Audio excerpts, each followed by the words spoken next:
17 de julio del 2025. Amigos, ¿cómo están? Buenas noches, gracias por acompañarnos en la emisión estelar de Noticias 7. Los invitamos también para que se informen en el telegrafo.com.es, ecuadortv.es, en el dial de Pública FM y nos sigan en las redes sociales. Buenas noches, Fred, ¿cómo estás?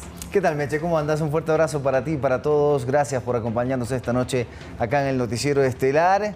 Ya tienen en sus pantallas el código QR, que como siempre los invito a que lo escaneen con su teléfono celular para acceder a información actualizada y verificada que tiene para ustedes el telégrafo digital.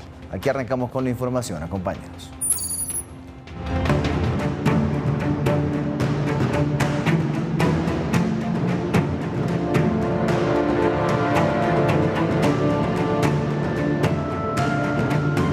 El presidente de la Corte Nacional de Justicia, José Swing, emitió un dictamen favorable para la extradición de Adolfo Macías Villamar a los Estados Unidos. Según el procedimiento, Swing deberá notificar al presidente Daniel Noboa, quien a su vez debe emitir un decreto ejecutivo en el que dispone la entrega de alias Fito a la justicia norteamericana.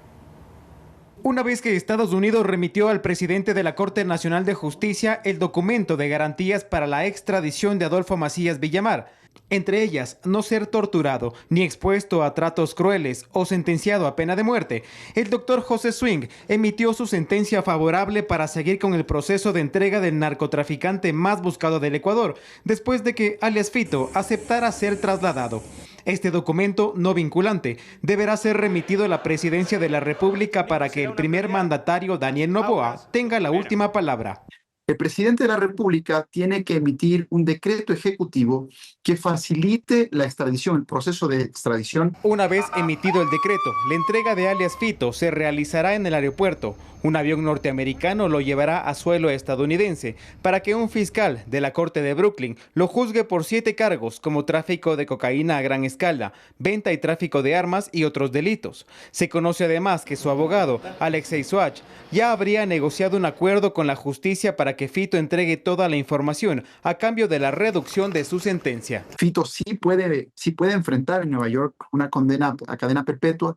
Sin embargo, dado que existe una colaboración evidente entre su abogado y fiscalía en los Estados Unidos, seguramente él estará enfrentando una pena de entre 20 y 30 años. La información que Fito entregará será crucial para que autoridades conozcan las rutas del tráfico de cocaína, quiénes son sus aliados y, de ser el caso, si tiene nexos con personas de la política ecuatoriana. ¿Cuáles son los contactos asociados a la clase política ecuatoriana y al sistema judicial ecuatoriano que pudiesen haber participado dentro de estos esquemas de lavado de dinero y también de tráfico de armas? Es decir, Fito tiene mucho que decir. Gracias a convenios entre Estados Unidos y Ecuador, la información que entregue el narcotraficante podría ser utilizada por la Fiscalía para abrir nuevos procesos penales en nuestro país.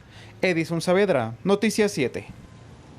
Pero ¿quién es alias Fito y cómo llegó a liderar uno de los grupos de delincuencia organizada más grandes del país?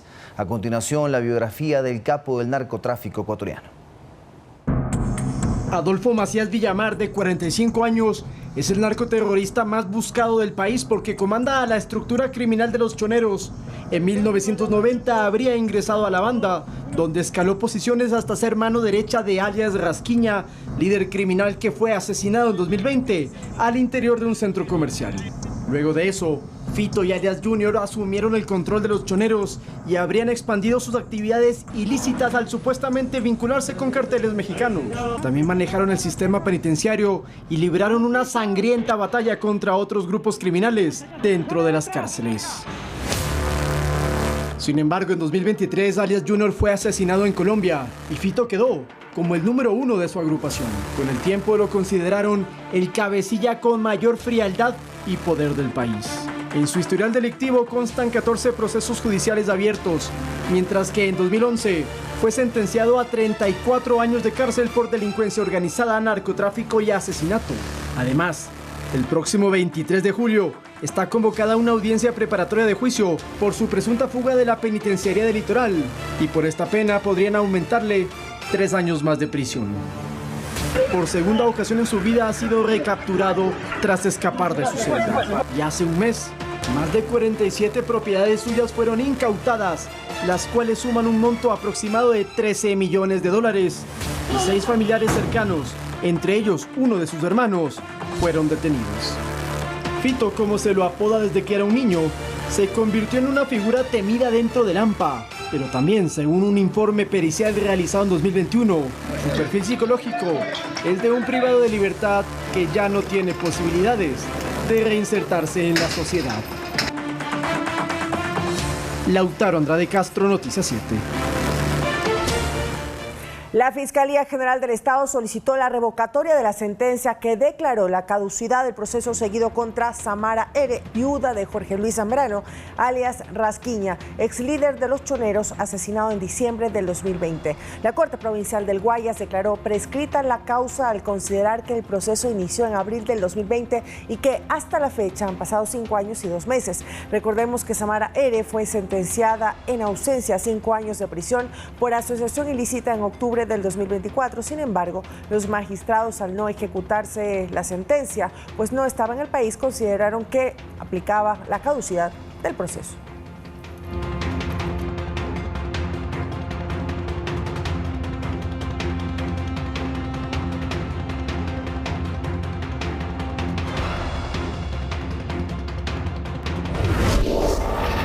Y el sentenciado por casos de corrupción, Daniel Salcedo, fue recibido en comisión general en la Mesa Legislativa de Fiscalización. Reiteró que el dinero recaudado en procesos de adjudicación de contratos en el sistema público de salud fue usado para financiar el magnicidio de Fernando Villavicencio. Quien debe cumplir más de 30 años de cárcel por ser condenado en al menos 5 delitos, busca ahora ser el faro de la lucha anticorrupción en el sistema público de salud. Daniel Salcedo habló 18 minutos en la Comisión de Fiscalización de la Asamblea. Fue un monólogo donde expuso cómo operaba la red de corrupción de la cual él formó parte. Hablaba directamente con las unidades requirentes y les decía que necesitaba que cambien ciertas cosas para poder, en este caso, favorecer o hacer ganar sin necesidad de ayuda. Dinero ilícito que motivó, dijo, el magnicidio de Fernando Villavicencio. Es porque efectivamente Fernando Villavicencio empezó a darles duro a todo ese equipo que ya se había peleado conmigo. Éramos un solo equipo, Naín Mazú, éramos un solo equipo, Javier Jordán, éramos un solo equipo, Ronnie Aliaga, éramos un solo equipo, Pablo Mendoza, éramos un solo equipo, Leonardo Cortázar. Plata que también habría tenido otros fines. Yo entregaba el dinero y sabía, y no tengo cómo comprobarlo lamentablemente, pero por boca de él, que eso era para financiar campañas políticas de ciertos partidos. Partido de Revolución Ciudadana, donde él me mencionaba que efectivamente iba a dar carros, iba a hacer esto, iba a hacer lo otro.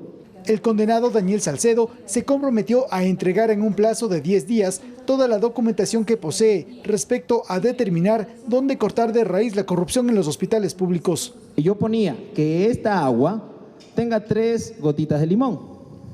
Entonces, cuando entregamos la oferta, la única agua que tenía 3 gotitas de limón era la mía.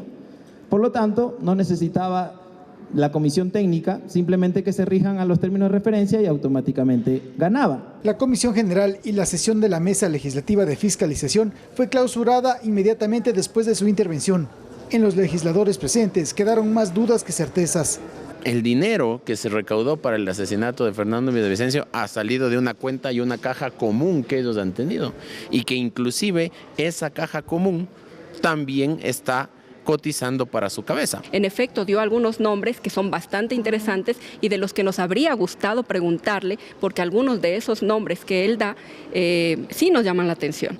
Comparecencia de Daniel Salcedo que tuvo como limitante procesos de investigación que están en marcha y que implica la reserva de la información.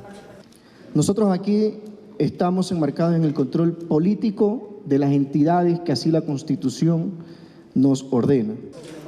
La Comisión de Fiscalización seguirá con este tema en los próximos días. Javier Ceballos, Noticias 7. El alcalde de Guayaquil, Aquiles A., está procesado en el caso AAA, que actualmente sigue en etapa preparatoria de juicio. En la siguiente nota explicamos de qué lo acusa la Fiscalía. Por octavo día se realizó la audiencia preparatoria de juicio por el caso AAA, en el que se investiga una presunta comercialización ilegal de hidrocarburos por parte de 16 personas y 6 empresas, una de ellas propiedad del alcalde de Guayaquil y de su familia. Según la tesis del Ministerio Público, no coincidiría la cantidad de combustible que Petroecuador les despachaba con el que estas compañías vendían. Por ejemplo, había gasolineras que en sus registros supuestamente adquirían más combustible del que tenían la capacidad de almacenar. Una de ellas habría comprado 7 millones de galones, cuando su infraestructura no podía superar los 10.000 galones. Entonces se habría cometido un desvío del diésel subsidiado. Esto se sospecha porque buena parte de las estaciones investigadas se ubicaban en zonas fronterizas o de actividad minera. En otro caso, se denunció que a un vehículo supuestamente le cargaron una cantidad estratosférica de gasolina, equivalente a 4 vueltas enteras al país, mientras que a autos con placas falsas también les habrían colocado gasolina. Según la Fiscalía, el perjuicio para el Estado sería de 61 millones de dólares, correspondiente a 2.7 millones de galones de combustible comercializado con presuntas irregularidades. Las empresas procesadas son Fuelcorp, Corpalubri, Ternape Petroleum, Indudiesel y Copedesa, esta última del burgomaestre Aquiles A, quien está acusado dentro de la causa judicial con medidas cautelares como la prohibición de salida del país y el uso de un dispositivo de vigilancia que no utiliza por temas médicos. Aquiles A niega su participación en el presunto delito, pero en febrero la Fiscalía informó que Aquiles A amenazó al agente fiscal por decir en una entrevista que perseguiría legalmente al investigador y que se lo pensara 100 veces. Fiscalía ha presentado más de 200 elementos de convicción para acusar al alcalde y a los demás procesados. Sin embargo, un tribunal decidirá en los próximos días, cuando esta fase acabe, si los llama a juicio o no. El delito que se les imputa podría tener una pena de hasta 5 años según la escala de cantidades en las que se haya comercializado irregularmente el combustible. Lautaro Andrade Castro, Noticias 7.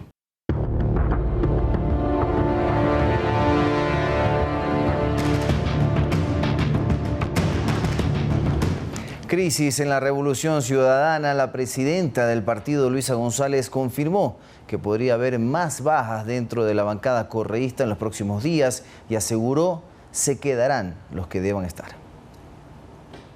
La bancada legislativa de la Revolución Ciudadana podría reducirse, según lo reconoció la propia directora nacional de la agrupación política, Luisa González, en una entrevista en Ecuavisa. Y sí, es muy posible que hayan más bajas. Según González, ADN tendría una estrategia para captar a sus legisladores, lo cual descarta a la bancada oficialista. Son sus propios errores los que les han llevado a esto. No ninguna dádiva del gobierno, ni mucho menos, ni invitaciones de nuestra bancada. No, para nada. Revolución Ciudadana atraviesa una crisis interna, donde asambleístas que eran de esa tienda política han revelado divergencias con las autoridades del partido. Hasta la fecha, en el actual periodo legislativo salieron del correísmo los asambleístas Mónica Salazar, Sergio Peña, Yajaira Urresta y recientemente Carlos Vargas. Y ante esto, González ha contestado que se quedarán quienes tengan que quedarse.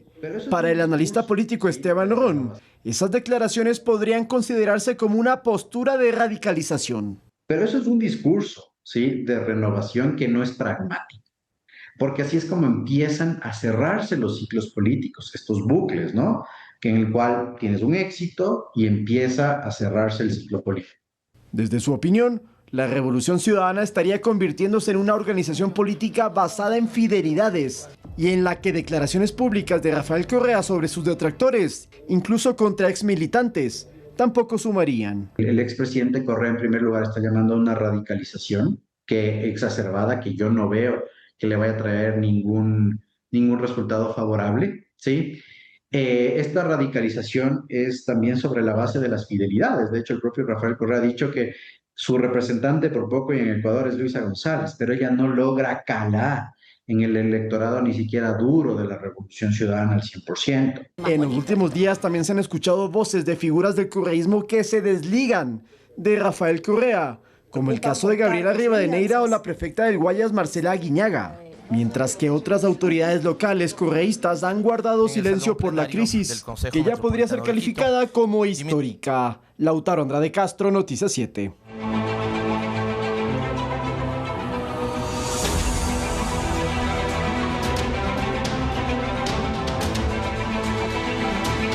Y le Las reacciones siguen por la decisión del presidente de la Asamblea, Nils Olsen, de ejecutar una depuración de los casos de parientes de asambleístas que desempeñaron ya funciones en la sede del Legislativo. Mientras hay parlamentarios que sugieren ir más a fondo por posibles infracciones penales, hay quienes plantean que dichas vacantes sean ocupadas por profesionales del derecho que están en el desempleo.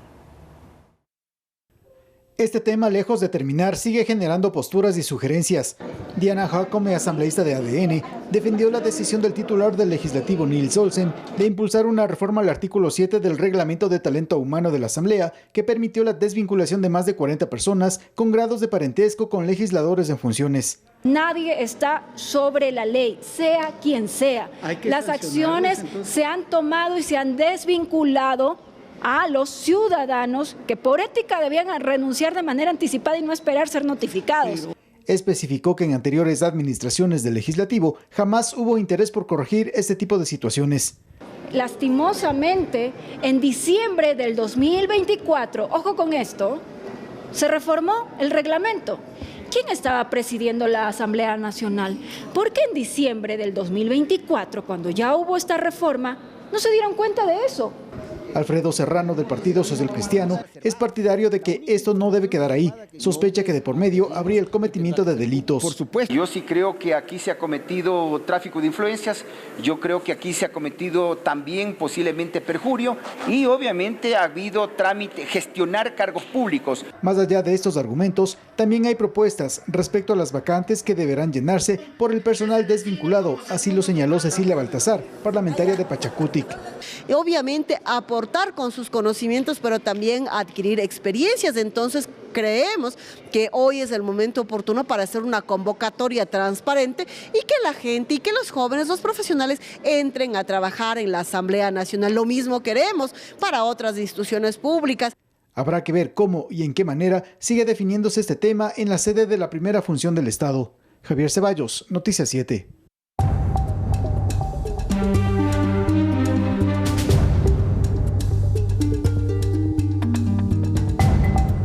Y en el operativo Gran Fénix 31, ejecutado en la provincia de Tungurahua, agentes antinarcóticos decomisaron drogas, armas, explosivos y dinero. En la intervención policial fue detenido alias Niño Malo, catalogado como objetivo de intermedio valor.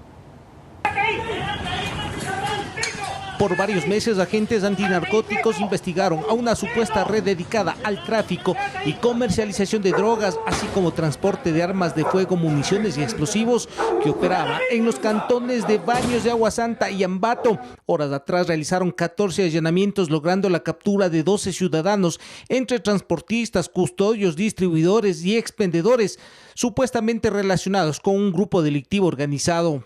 Como una facción de la organización terrorista denominada Los Lobos, misma que mantiene su principal centro de operación en la provincia de Tungurahua, en los cantones de Ambato y Baños de Agua Santa.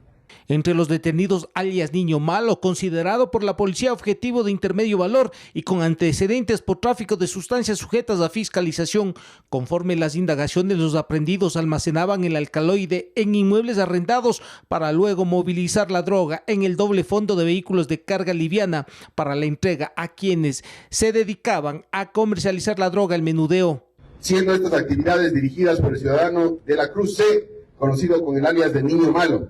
Entre las evidencias del operativo decomisaron 240 kilos de marihuana, 61 de pasta base, 980 gramos de clorhidrato de cocaína, 4 armas de fuego, entre ellas un fusil, 3 granadas, munición de diferente calibre, 2 vehículos con reporte de robos recuperados, además de dinero en efectivo. El propósito era imponer su dominio mediante la violencia, apoderarse de las rutas de traslado y almacenamiento de sustancias ilícitas, para mantener el conflicto armado interno contra las fuerzas del Estado. Cabe señalar que la investigación empezó en diciembre del año pasado. En 7 meses realizaron 5 operativos que dejaron detenidos droga decomisada y vehículos recuperados. En total, el operativo Gran Fénix 31 dejó 20 sospechosos de formar parte de esta cadena delictiva tras las rejas. Iván Casamen, Noticias 7. En el operativo Libertad 546, ejecutado en la provincia de Santa Elena, agentes de la Unidad Antisecuestros y Extorsión, UNACE, capturaron a 4 sospechosos, entre ellos 2 mujeres, de ser los responsables o las responsables de una extorsión a un comerciante que tiene su local en el centro de la ciudad. El denunciante relató a los policías que desde el pasado 7 de julio venía recibiendo mensajes de carácter extorsivo a través del aplicativo de WhatsApp, donde le exigían la cantidad de $300. Caso contrario, atentarían en su contra, en su integridad y la de su familia. Los sospechosos enviaban videos donde le indicaban que le tenían monitoreado. Además, le pasaron un número de cuenta para que realice los pagos exigidos. Los detenidos son todos ecuatorianos, entre las evidencias, recibos de los depósitos.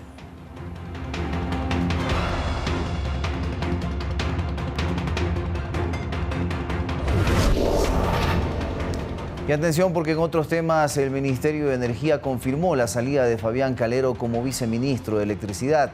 En su lugar quedó encargado Fernando Pulupaxi, quien se desempeñaba como subsecretario de Generación y Transmisión de Energía Eléctrica. La salida de Calero se da un día después de que la ministra Inés Manzano confirmara las renuncias de 2 altos funcionarios, quienes habrían sido mencionados por Contraloría en un examen especial a los procesos de contratación de motores termoeléctricos con la empresa Progen. Según el informe de la entidad de control, el informe implica indicios de responsabilidad penal.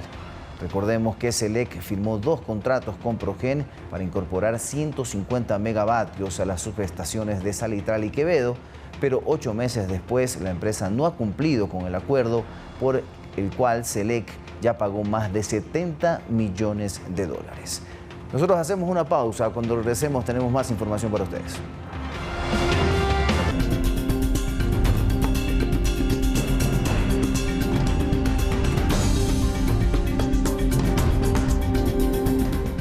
Más información, amigos. Una lavandería comunitaria ubicada en la parroquia de Guamaní, al sur de Quito, se ha convertido en la salvadora de cientos de familias que a diario se abastecen de agua y llegan a lavar su ropa. La denuncia, que estaban cobrando $2 por persona para el ingreso, llevó a las autoridades a conversar con la dirigencia para que el acceso sea libre. Esta lavandería está ubicada en el barrio Venecia, al sur de Quito. Desde la semana pasada, cuando empezó el problema de la escasez de agua potable, los moradores del sector y varios vecinos vieron en ella la solución a su problema de falta de líquido vital. Poco a poco se convirtió en un punto de encuentro obligado. Doña Esperanza llegó con un tacho de ropa, cargaba las prendas más indispensables, pero se encontró con una fila y con paciencia le tocó esperar. Por lo que es necesario esta ropa, vengo a lavar. Así como la historia de la señora Esperanza, hay decenas de mujeres que arribaron a lavar algo de ropa, pues el problema es con las prendas de los niños, quienes a pesar de los cuidados son los que más ensucian. Que mi nieto vino de visita y entonces estaba enfermito y no ha traído mucha ropa y tengo que venir a lavar. Mientras quienes madrugaron encontraron una piedra para poder refregar las prendas más necesarias. Aunque no hay un tiempo límite, la solidaridad y el respeto entre vecinos hace que se tomen más o menos una hora y así dar oportunidad a todos. Porque ya no hay nada que poner, pero las ropas limpias ya está, sucias todo. Como es una vertiente donde el agua corre, otros llegan por el líquido vital. Aquí todo sirve, galones, baldes, botellones, tinas, tanques. Prácticamente ha sido la salvación de los moradores del sector de la Venecia. Una vertiente y limpiecita y muy buena. Conforme pasan los días, son más las personas que llegan en busca de agua, considerando que es una vertiente natural cuyo caudal es permanente. Los vecinos denunciaron que el ingreso tenía un costo de $2, ante lo cual las autoridades conversaron con los dirigentes y acordaron que el uso sea gratuito mientras dure la emergencia. Y se coordinó totalmente para que no exista ningún tipo de rumores ni nada. Para precautelar el orden y ayudar a las personas más vulnerables, elementos de la policía permanecen en el lugar apoyando con el traslado de los recipientes a mujeres, adultos mayores y vecinos que llegan solos y necesitan una mano solidaria.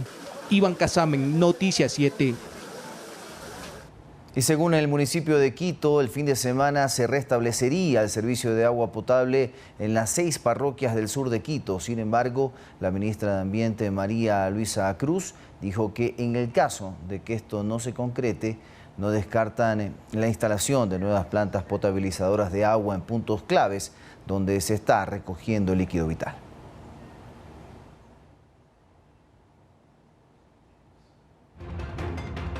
Para funcionar necesita 33.000 galones por día, pero hemos logrado solventar esa logística con ayuda de, la verdad, muchísimas instituciones públicas y privadas, y hemos logrado mantener al 100% operativos los servicios. Seguimos operando, seguimos recibiendo partos, seguimos atendiendo consulta externa y el servicio no ha parado. UNICEF nos va a donar tanques reservorios de agua para colocar en los centros de salud que no teníamos cisternas. Entonces así lo que vamos a hacer es conectar el tanque reserva a la conexión de agua del centro de salud. Entonces solo tenemos que donarlo una vez y ya durante todo el día vamos a garantizar la continuidad del servicio. ¿O ya se van a quedar esos tanques? La donación de los tanques se van a quedar ahí. Una treintena de estudiantes de una escuela en el cantón Balsar, en la provincia del Guayas, resultaron afectados con intoxicación por un presunto ataque químico. Los menores habrían sentido un olor extraño que después les provocó malestar y vómito. En 5 unidades de la zona se evacuó a los alumnos y se investiga si este incidente estaría relacionado con extorsiones. La gobernadora del Guayas, Zaida Rovira, acudió al lugar e informó que los afectados están a buen recaudo recibiendo la atención médica necesaria. Por favor. Por favor, y le recomiendo al papá porque lo llame. Sí, está aquí en el boca y se ha desmayado y no se sabe qué pasó.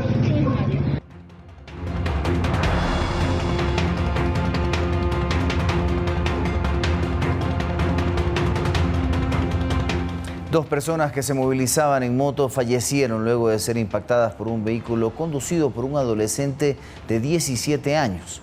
El siniestro ocurrido la noche del 16 de julio tuvo lugar en las calles Rocafuerte y Santa Rosa, en Machala, provincia del Oro. Personal del Servicio de Investigación de Tránsito llegó al sitio y determinó que el accidente fue causado porque el menor no respetó la señal de pare. En Ecuador, los adolescentes pueden obtener un permiso de conducción a partir de los 16 años. Sin embargo, la normativa exige que conduzcan bajo la supervisión de un adulto responsable. Y puede visualizar un accidente de tránsito entre un vehículo tipo Jeep y una motocicleta de color rojo.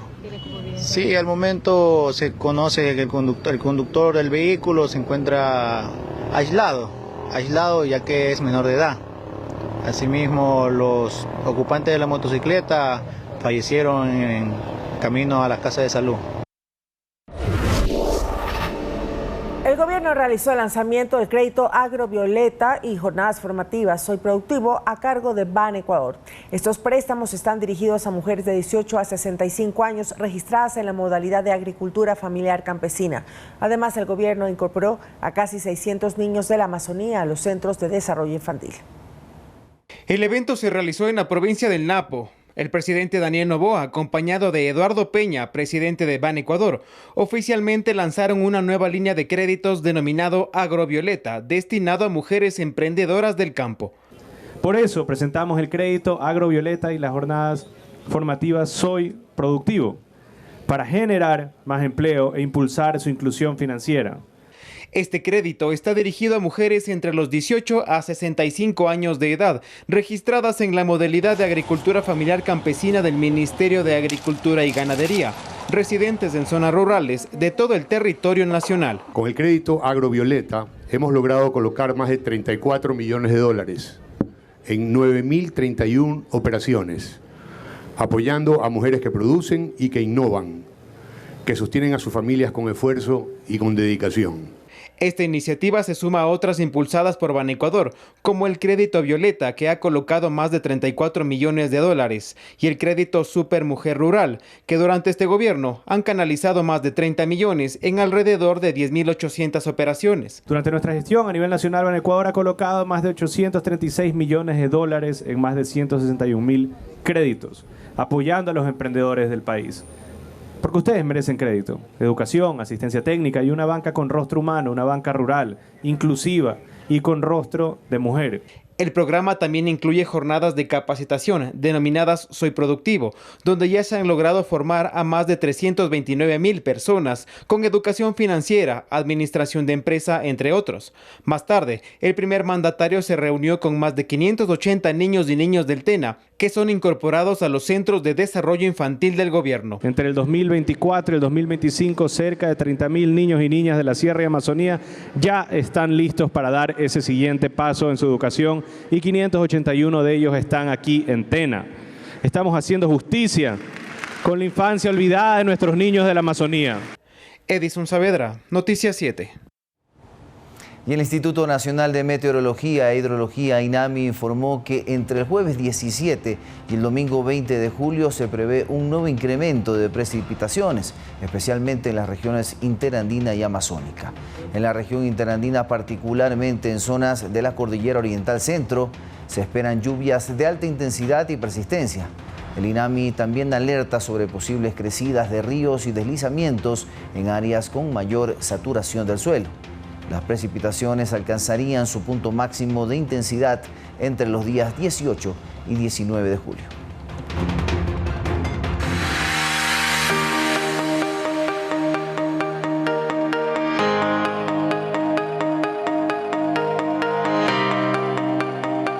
La Misión Social Rumiñahui en este cantón ha implementado un programa piloto en la formación técnica a personas con discapacidad, con capacitación para la elaboración de hojas de vida y preparación para entrevistas laborales y así fortalecer su inserción laboral.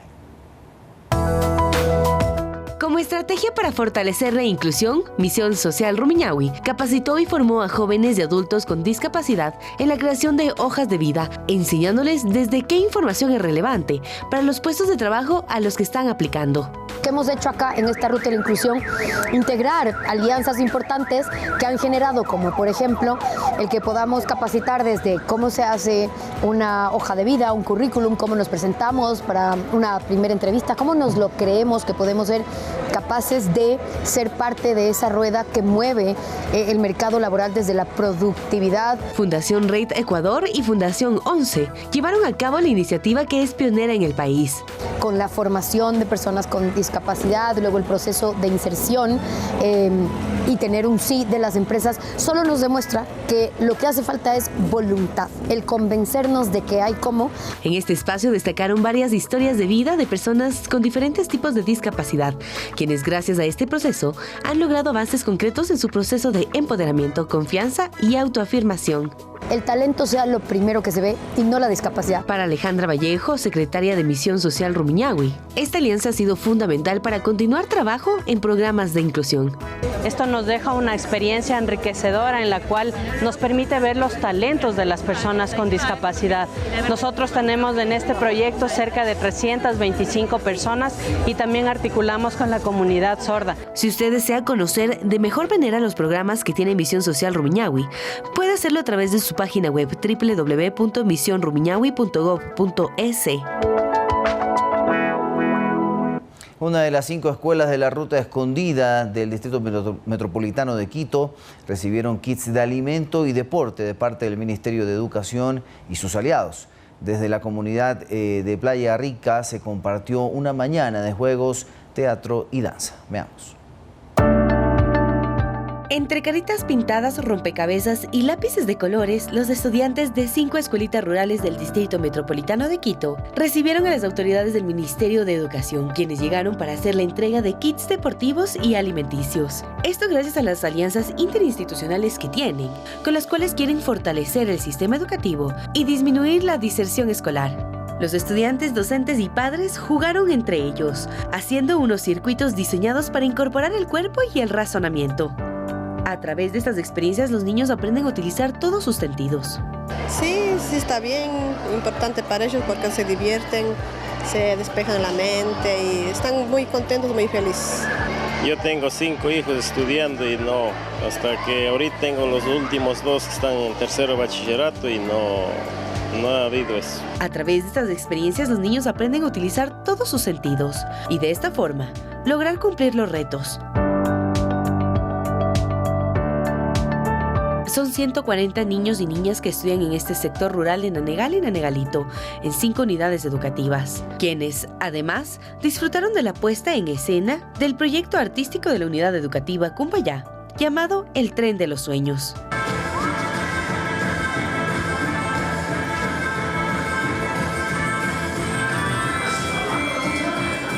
El subsecretario de Educación, Patricio Moreno, compartió con la comunidad los esfuerzos por fortalecer la educación en el sector rural. Que son muy específicas, muy particulares y que las tenemos presentes para poder solventar lo que hacen ellos día a día aquí con sus pequeños. Si la semana pasada les mostramos algunos de los mejores destinos de Pichincha, ¿qué le parece si ahora vamos hasta el Guayas, una provincia llena de los secretos mejores guardados cuando de turismo se trata? Sabor, socio, Snaki, Barcelona y Emelec son solo algunos de los términos que seguramente, si usted es del Guayas, sabe perfectamente a lo que me refiero. Guayas es una provincia en la costa del Ecuador, conocida por su rica historia, cultura y belleza natural. El gigantesco río por el que se le da su nombre es el camino que desemboca en el puerto más importante del país. Acá, las opciones turísticas son variadas. Por ejemplo, usted podría arrancar en Guayaquil, su capital, en el Malecón 2000. Imagínese un paseo marítimo de 2.5 kilómetros junto al majestuoso río Guayas. Más allácito nomás está el Cerro Santa Ana, un sitio histórico con plazoletas y áreas verdes para la recreación y el descanso. Si usted quiere salir un poco de la ciudad, ¿qué le parece ir a la Reserva Ecológica Manglares Churute? Un área protegida con manglares y una gran variedad de fauna. Si lo que quiere es playa, por supuesto que lo tenemos. Playas Villamil, Isla Santay o Puerto Hondo. En este último caso, un bosque protector de manglares con actividades como el kayak y la pesca deportiva.